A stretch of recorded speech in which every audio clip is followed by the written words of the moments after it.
In this episode, I want to share with you an example of how construction can attract spiritual activity. In this particular case, altering a home did exactly that.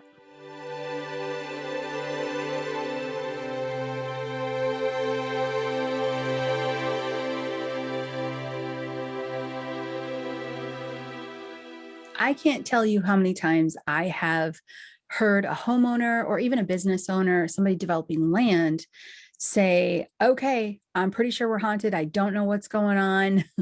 There's something happening. I think there might be well, they use the word ghost, and you know me, I like to say spirit.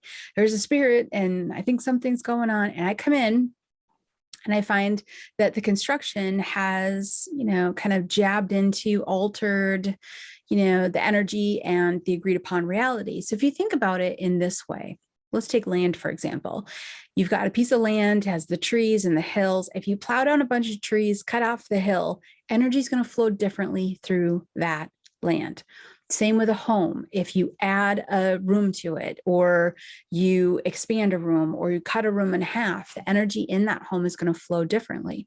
When you shake up the energy flow like that, sometimes it can attract more spiritual energy to the building and can cause you to be faced with having a spirit in the house that needs to be crossed over, or in a place of employment. Like I had mentioned in one of the previous ones, an antique shop, for example. They weren't under construction, but it can happen in a home. It can happen in a business. And this particular one happened in a home. It was a great young couple, and we were in the New England area. So the homes there are very old and very beautiful. I kind of joke, now that I've traveled all over the country, I joke a little bit about how the mediums in New England have a lot of work to do because there's a lot of buildings that need to be cleared. But that's not necessarily the case. Nothing solid there. It's mostly a joke. So this young couple had a home and they were renovating it. And I hear this so many times. It's one of the questions that I eventually started to ask when people said that they were dealing with their home being haunted or spiritual activity or something. One of the questions I would ask is, are you doing any construction? And many times the answer was yes, this was the case. So I walked into the home. They were almost completely done with the construction. And I walked in to do the clearing, and I met a woman in spirit who was standing there and interacting with a wall in a way that didn't make sense to me. All I could see was her, but I couldn't see what she was interacting with because it didn't fit with the situation. So I'm standing there and she's standing kind of like in a chair, almost up close to the wall, and she's moving her hands up and down the wall as if she's pointing to different things or wanting to touch different things, but yet there was nothing on that wall. And I got her attention finally and said, what's going on for you? What's happening? Are you okay? And she said, I don't know where everything is. It's supposed to be right here. And I didn't at first understand what she was saying. This is where I talk to the guides and say, okay, what's going on? Help me understand what's happening for this woman. She had to be, I would say, in her early 60s, maybe late 50s, somewhere around that. And she wasn't that old. And she had passed, younger, but she was clearly a homemaker. You could feel that kind of nesting vibe. And she says, I need everything to be where it's supposed to be. And she says, I wasn't here and I just got here and now everything's not where it needs to be. And long story short, I'll tell you the end result, and then I'll tell you some of the experiences I had. The end situation that I finally figured out, this is one of those clearings that took me a little bit to ask some questions and sit with it and meditate because it wasn't quite clear. But what ended up really happening was this woman had passed away years earlier. She didn't cross over. She didn't complete her transition and her journey. And she was sort of floating from here and there, trying to find a source of energy that brought her comfort. Turns out this was her home. She had lived in this home previously, and the owners had done construction. Now, I didn't know how much construction until I started asking the question, but it turns out they did a lot of construction. So, and when I mean a lot, anyone that's done construction will understand this. They literally moved the kitchen in the house. You don't move a kitchen in a house. That's a huge undertaking. I don't say you don't, but they did. it was actually a really great choice. The layout that they created was incredible and beautiful, but that's a lot to move an actual kitchen. So the kitchen that was in one spot was it now is the living room. And also there was a library, shelving area that was in one spot that was now moved to another spot. Turns out this woman was standing in front of the shelving area and she was trying to find the books. And then she was turning toward the cabinets of the kitchen where the kitchen used to be. You can see how this took me a little bit to figure out, because the woman in spirit form was confused and she was struggling. And then the homeowners, all they knew is that they had spiritual activity, but we didn't quite know right out of the gate what questions to ask and how to figure this out. So it took a little bit to say, okay, well, this is what's happening. This is what she's doing. She's saying she doesn't understand. She's confused. And that's when the homeowner went, well, wait a minute, the kitchen used to be in here. And me with construction background went, what?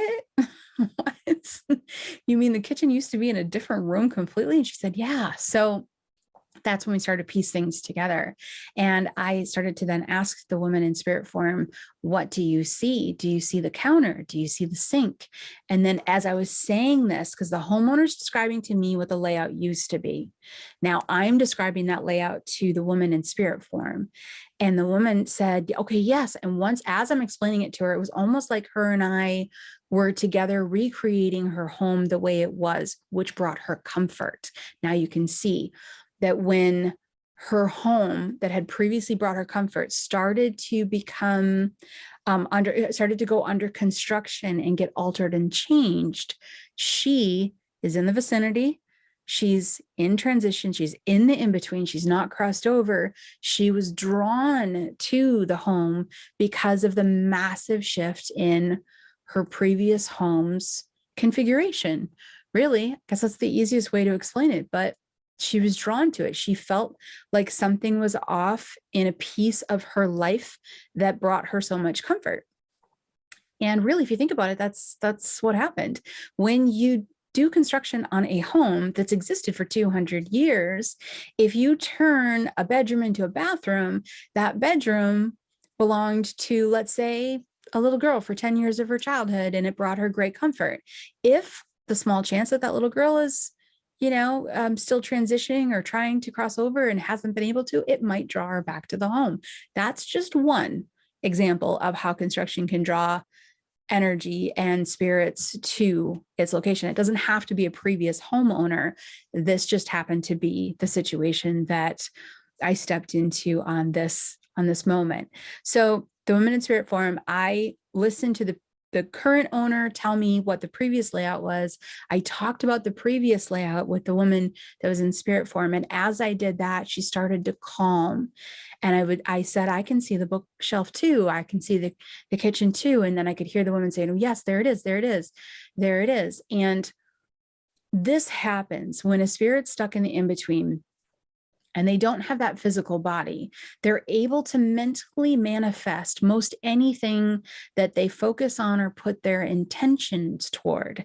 Now, that can go both ways. That can go into a very stressful arena, or that can go into a very peaceful space. For her, it was leaning towards stressful. So I worked with her to lean it toward peaceful. Let's recreate this. Yes, that's beautiful. Where was the teapot? Where did you put this? And and you could feel the calm come over her. And when that calm came over her is when I could step in and say, hey, how about we work on going toward that light or going toward that door?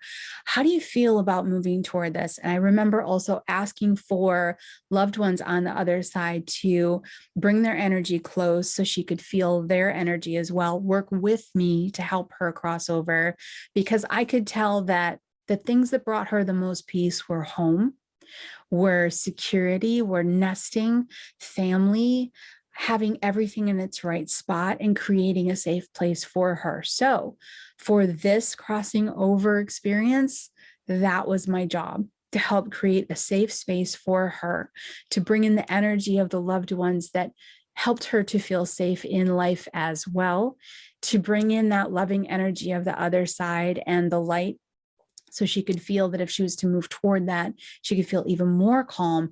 And that's exactly what she did. So this situation went from big old bump in the night, noises in the other room, something scary, to, oh, construction attracted a former owner who had been struggling and trying to find peace in her transition process. As a result of it, between me and the new homeowner, we were able to calm her, to get her to feel that higher vibration and to continue with her transition so she could cross over to the other side. It was one of my favorite clearings. It really was. And there's nothing, saying to her, oh, I can see the bookshelves, or I can see this. It wasn't pretend, it was honoring. I wasn't pretending to see bookshelves to convey. It was, that's where the bookshelves were. And so I can feel them. Can you feel them? It was honoring where she was at and what she needed in order to say goodbye to certain aspects so she could release them to move forward. Just so happened that the construction stirred it up, which, if you think about it, ended up not being a bad thing. It helped somebody to go home, and helping that person to go home is so important. Why? Because ghosts are people too. This podcast has been brought to you by the Crossing Over community, a loving and safe community of individuals who are shining light on the beautiful process of the death transition. Members of this community are amazing people just like yourself. Join the discussion, access more in-depth trainings, and be a part of this growing movement by joining the Crossing Over community today.